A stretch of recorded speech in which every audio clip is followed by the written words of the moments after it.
સ્વામી બાપા, સેવા અને સત્સંગમાં નિર્વિઘ્ને પાર પડાય અને અંતિમ લક્ષ્ય સિદ્ધ થાય તે માટે આપના અનુભવ પ્રમાણે સૌથી વધુ પાયાની બાબત કઈ છે જે અમારે ક્ષણે ક્ષણે યાદ રાખવી જોઈએ? મહિમાની દ્રષ્ટિ પહેલી. આપણે આ બધું કરવું છે, એમાં મહિમા જો હશે તો બધું કામ બધું થશે. તમે કહ્યું ને, સત્સંગમાં મળેલી સેવા નિર્વિઘ્ન પાર ક્યારે આપણે મહિમા હોય તો જ, નહીં તો વચ્ચેથી જો મહિમા ના હોય તો તરત આપણે ઘર ભેગા થઈ જઈએ કે આ સેવા મારે નથી કરવી. મનની પ્રમાણ ના થાય, રુચિ પ્રમાણ ના થઈ આપણા સ્વભાવ.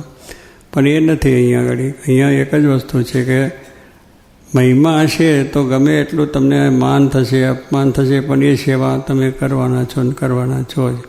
મહિમા નથી તો તૂટી જશે, જતું રહેવા છે. એટલે મહિમા ભગવાનનો જે શ્રીજીવાસરો છે, સત્સંગનો પણ સ્વભાવ છે. મારે કે દરેક સત્સંગી ભક્તોનો પણ મહિમા સમજવાનો છે. એટલે એમાં મહિમાની દ્રષ્ટિ જો હોય તો પછી આપણને કોઈ વસ્તુનો વાંધો આવે નહીં.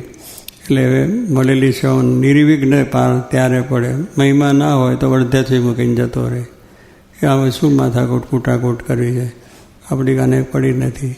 પણ જો આપણે મહિમા તો આપણે કોને રાજી કરવા છે? શ્રીજી મહારાજ, સાચી મહારાજ, જોગી મહારાજને. એટલે એ રીતે જો આપણે કરીએ તો સત્સંગમાં આપણને કોઈ વાંધો આવે નહીં. પણ આપણે જરા વિચાર કરવા છે કે પેલા નથી કરતા મને બતાવ્યા કરે છે, એટલે મને બતાવશે તો આપણે વધારે રાજી પોતાવાનું. એમ ખોટું નથી, એ નથી કરતો તો એને ઓછું એ થવાનું હોય છે.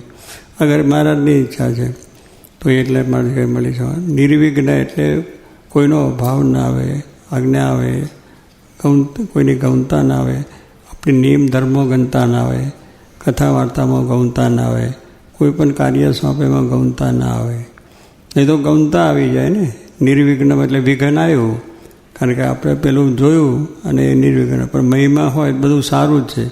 જો કે મારે કંઈ બધાનું કલ્યાણ થાવ, એટલે એમને કહ્યું બધાનું એમના જીવમાં શું ભગવાન હતા, ભગવાનને રાજી કરવા તો બધામાં દ્રષ્ટિ જ હતી. આપણી દ્રષ્ટિ એવી સૃષ્ટિ થાય. આપણી દ્રષ્ટિમાં ભગવાન છે, આપણામાં જ્ઞાન હશે તો આપણા બધામાં સારા દેખાય છે, બધાને સારું જ લાગે. દુર્યોધનને પૂછ્યું કે તારી આ દુનિયામાં માણસ કે બધા લુચ્ચા, બદમાશ, હરામખોર છે, કારણ કે એની દ્રષ્ટિ જ એવી હતી કે આનું કાર્ય એવું હતું કે પાંડવોનું પડાવી લીધું હતું. એટલે એના દ્રષ્ટિમાં વિચારો તો એ જ હોય ને. અને તો યુધિષ્ઠિર રાજાને પૂછ્યું, ધર્મરાજા, કેવા બધા મારા માણસો સારા, કોઈ માણસ ખરાબ નથી. એમ જોગી મહારાજે પણ આપણે સાંભળ્યું છે કે ભગવાન સર્વનું કલ્યાણ કરો, ભગવાન સર્વનું સારું કરો. સ્વામી પૂછે કે આ માણસ કે તો બહુ સારું, મહામુક્ત. લો, તમારી દ્રષ્ટિ મહામુક્ત લાગે. સત્સંગમાં ન શોભે એવી વસ્તુ હોય તો પછી મહામુક્ત કહે, તો એમની દ્રષ્ટિ એવી છે. આપણી જો એ દ્રષ્ટિ હોય તો પછી આપણને નિર્વિઘ્ને આપણું કામ થાય. જો કે મહારાજ આનંદ આનંદ ને આનંદ 24 અવર ઢૂંઢ્યા, 24 કલાક આનંદ હતો કે નહીં. ઊંઘતા, જાગતા, ખાતા, બેહતા, હસતા ને હસતા દેખાય. સાથે એમની એક દ્રષ્ટિ એવી હતી કે ભાઈ ભગવાન દ્રષ્ટિ. એટલે દરેકના પ્રત્યે એવી વૃત્તિ રાખીને જો આપણે કામ કરીએ તો આપણને કોઈ વાંધો આવતો, કોઈ સેવામાં વાંધો આવશે નહીં. પણ આપણે પછી બીજાનું જોવાની દ્રષ્ટિ થાય એટલે વાંધો આવે. બધા એ હારા છે એમ કહેલું પછી છે બસ.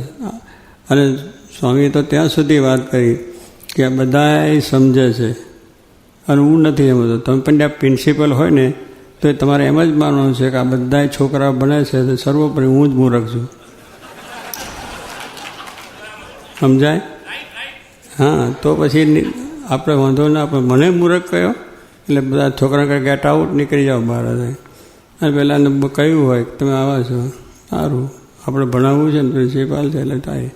એમ સ્વામી જોગી મહારાજની દ્રષ્ટિ જેવી છે એવી આપણી દ્રષ્ટિ થાય. અને એ કરવા માટે તો આ બધી વાત છે, કથા વાર્તા કીર્તન. તો એ દ્રષ્ટિ થશે એમના પ્રતાપે કરીને, અને આપણે એવા સુખિયા પણ થઈશું તો આપણે કોઈ વિઘ્ન નથી. Jai Swaminarayan. Please subscribe Katha Kirtan YouTube channel for more videos.